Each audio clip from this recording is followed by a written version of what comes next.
누구나 어디를 향해 가고 있습니다. 그 중에 옳은 길은 무엇일까요? 목표를 향해 가는 길이 옳은 길입니다.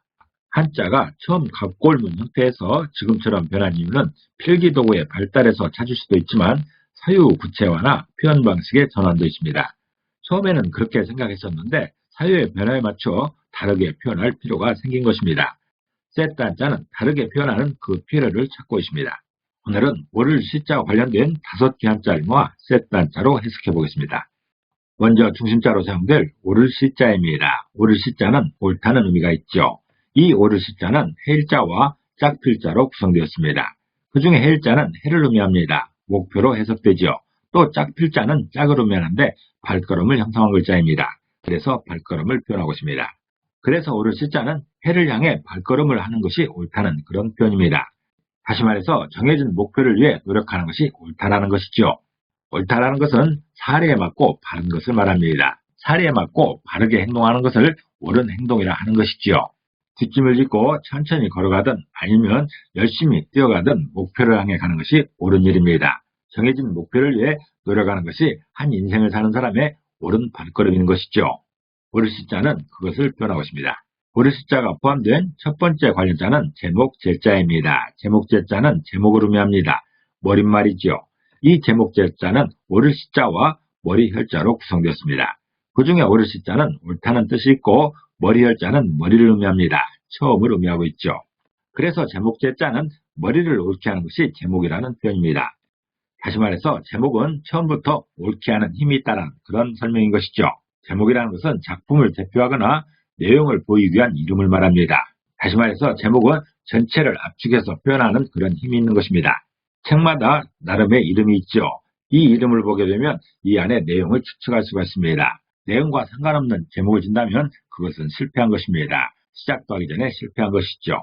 제목 제자는 그것을 표현하고 있는데 제목 제자는 머리를 옳게 하는 것이 제목이라는 표현으로서 제목은 처음부터 옳게 하는 힘이 있다는 그런 설명입니다. 처음부터 전체 내용을 옳게 하는 것이 바로 제목이라는 그런 뜻입니다. 사용 단어로서는 유해제 학문이라는 말이 있습니다. 유해제 학문이라는 것은 책의 이름만은 많이 알고 있지만 내용에 대해서 아무것도 모른다는 뜻으로서 깊이가 없는 학문을 비우는 말입니다. 또 제목이라고 할 때, 주제라고 할 때도 제목 제자가 사용되고 있습니다.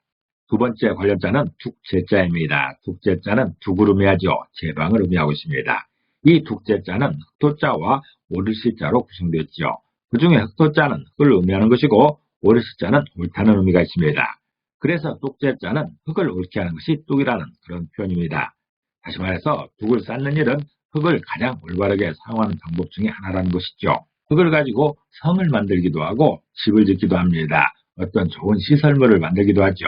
그렇지만 흙으로 사용할 수 있는 가장 옳은 방법 중에 하나는 뚝을 쌓는 일입니다. 왜냐하면 사람들이 살아갈 공간을 지켜주기 때문에 그런 것이죠. 흙이 가장 옳게 사용되는 방법 중에 하나가 뚝을 쌓는 일이라는 그런 설명입니다. 뚝제자는 흙을 옳게 하는 것이 뚝이라는 설명으로서 흙을 쌓는 일은 흙을 가장 올바르게 사용하는 방법이라는 그런 설명입니다.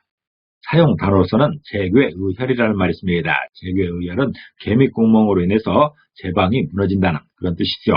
작은 허물로 인해 큰일이 그르쳐지는 것을 비유하는 말입니다. 또 제방이라고 할 때, 방조제라고 할 때도 뚝제자가 사용되고 있습니다. 오르시자가 사용된 세 번째 관련자는 숟가락 시자입니다. 숟가락 시자는 숟가락을 의미하지요. 숟가락질을 의미하기도 합니다. 이 숟가락 시자는 오르시자와 비수비자로 구성되었습니다. 그 중에 오르시자는 옳다라는 의미가 있고 비수비자는 빗을 의미하는 것인데 이 비수비자가 붓으로 사용되게 되면 들화자의 붓으로서 들다는 의미가 있습니다. 그래서 숟가락 시자는 숟가락은 옳게 되게 한다는 그런 뜻입니다. 다시 말해서 숟가락질이 사람을 옳게 만든다는 그런 설명인 것이죠. 다시 말해서 식사를 제대로 해야 사람답게 살 수 있다는 그런 설명인 것이죠. 누구나 할 것 없이 식사를 충분히 해야 사람이 사람답게 제대로 활동할 수 있습니다. 충분히 기능할 수 있는 것이죠. 밥을 제대로 먹지 않고 제대로 활동할 수 있는 사람은 없습니다. 누구나 할 것 없이 식사를 제대로 해야 사람답게 살 수 있다는 것이 숟가락 시자의 설명입니다. 사용 단어로서는 십시일반이라는 말이 있습니다. 이 말을 제대로 해석하면 10숟가락이 한 밥이 된다는 그런 뜻이죠. 10사람이 한 숟가락씩 붓자면 한 사람 먹을 분량이 된다는 뜻입니다. 여러 사람이 힘을 합하면 한 사람을 돕기 쉽다는 그런 뜻이죠. 또한 반시가 있죠. 다시도 있습니다. 반시는 밥숟가락을 말하는 것이고 다시는 차숟가락을 말합니다. 이럴 때 숟가락 시자가 사용되고 있습니다. 네 번째 관련자는 맑은 술 제자입니다. 맑은 술 제자는 맑은 술을 의미하죠. 이 맑은 술 제자는 다교자와 오르시자로 구성되었습니다. 그 중에 다교자는 부수로 사용될 때는 술주자의 대용으로 술을 의미하고 있습니다. 또한 오르시자는 옳다라는 의미가 있죠. 그래서 맑은 술 제자는 술을 옳게 하는 것이 맑은 술이라는 그런 표현입니다. 다시 말해서 본연의 술맛은 맛이 순하고 붉은빛이라는 그런 설명인 것이죠. 국어사전에 보면 맑은 술이라는 것은 맛이 순한 술을 말하고 빛깔이 붉은 그런 술도 맑은 술이라 합니다. 그런 맑은 술이 술의 옳은 모습이라는 것이죠. 술의 본연의 모습이라는 것입니다. 이런 붉은 술이 맑은 술의 대표입니다. 맑은 술 제자는 술을 옳게 하는 것이 맑은 술이라는 그런 표현으로서 본연의 술은 맛이 순하고 붉은빛이라는 그런 설명입니다. 사용 단어로서는 제호탕이라는 게 있습니다. 제호탕은 우리나라 전통 청량 음료 중에 한 가지로서 배추쌀, 오매육, 백단향 등을 곱게 가루내어 꿀에 버물려 끓였다가 냉수로 타서 먹는 그런 음료 중에 하나라고 합니다. 이 제호탕은 귀한 것이기 때문에 서민들이 일반적으로 먹는 건 아니었고 궁중에서 먹는 그런 청량 음료라 생각하시면 좋을 것 같습니다. 글씨자가 포함된 다섯 번째 관련자는 끌제자입니다. 끌제자는 끌다는 뜻이죠. 이끌다는 뜻도 있습니다. 이 끌제자는 손수변의 오르시자로 구성되었습니다. 그 중에 손수변은 손을 의미하지만 그 중에서도 손의 동작을 말합니다. 적극적 행동을 말하는 것이죠. 또 오르시자는 옳다는 뜻이 있습니다. 그래서 끌제자는 적극적으로 하는 옳은 일은 이끄는 것이라는 그런 표현인 것이죠. 다시 말해서 이끌어주는 행동이 사람에게 옳은 일이라는 그런 뜻입니다. 사람이 사람에게 옳은 일을 하는 경우가 있습니다. 그런 사람들이 있죠.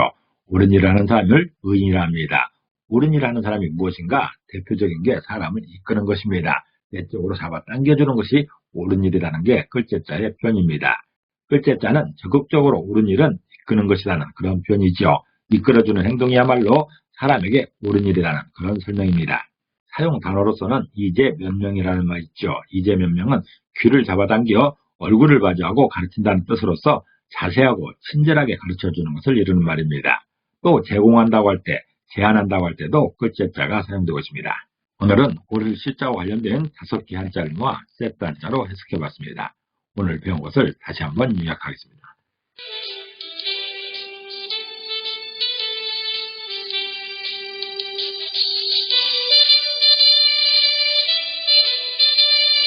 옳은 일에 응원하고 옳은 일에 격려하는 공동체가 건강한 공동체이지요. 그런 옳은 일이 우리들을 평안케 할 것입니다. 감사합니다.